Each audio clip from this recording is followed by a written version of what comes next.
Throughout the Second World War, there were different torture methods used by different armies to subject potential resistors to. For example, inside of the concentration camps, standing cells were used, small oubliette-style dungeon cells where prisoners were locked in for many days on end, with limited food and water. But also inside of Auschwitz, some of the guards made their own devices for torture, such as a bogus swing, a contraption which someone was chained to and then beaten badly. But some of the most barbaric war crimes were carried out inside of the Pacific theatre of the conflict, at the hands of the Japanese army. It's believed in the Second World War and in the conflicts before in Asia that around 14 million prisoners of war and civilians were executed by the Japanese. But one of the most ruthless events in the Pacific was the Bataan Death March, and during this, the Japanese slaughtered thousands of prisoners, but they also used a torture method which was barbaric, known as sun torture. Join us today as we look at this, and to support our channel, please make sure to subscribe. The Bataan Death March was a forcible movement of 75,000 American, Allied and Filipino prisoners of war to the destination of Camp O'Donnell. The prisoners were captured following the Battle of Bataan, and the Japanese did not realise that they then had to deal with as many prisoners of war as they would. Because of this, they marched the prisoners around 65 miles, and there was a significant amount of horror conducted on the march. Anyone who fell behind would be shot or bayoneted by the guards. One account of this treatment from an eyewitness claimed, "Before we could grasp what was happening, the giant had swung his sword. I remember how the sun flashed on it. There was a swish and a kind of chopping thud, like a cleaver going through beef. The captain's head seemed to jump off his shoulders.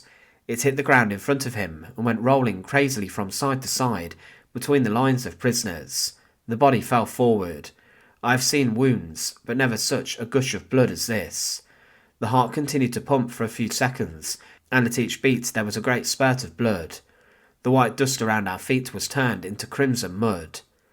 All along the march there was horror, and there were clean-up squads who followed up and executed anyone who was left behind.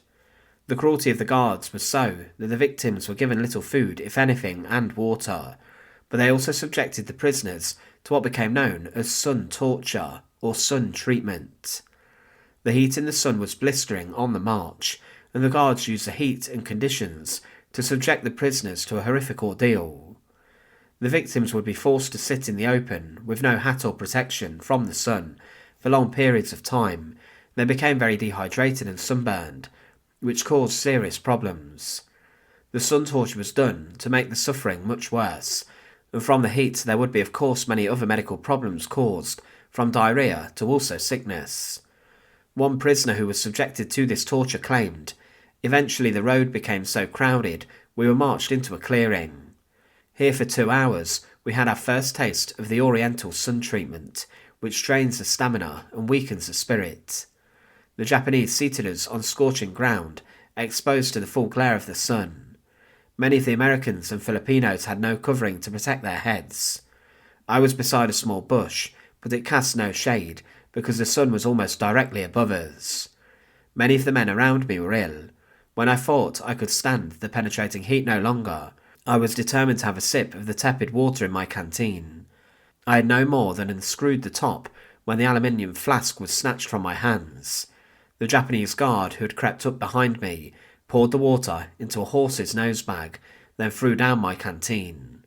He walked on amongst the prisoners, taking away their water and pouring it into the bag. When he had enough, he gave it to the horse.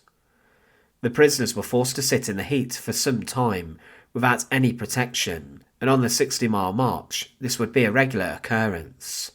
Many prisoners were suffering heavily, and they then, because of the blazing sun, became much sicker. The guards knew what they were doing, and another man who was subjected to this said, "Many of us went crazy, and several died due to the intense dehydration of sun torture." Thanks for watching. To support our channel, please make sure to subscribe, and once again, thank you so much for watching.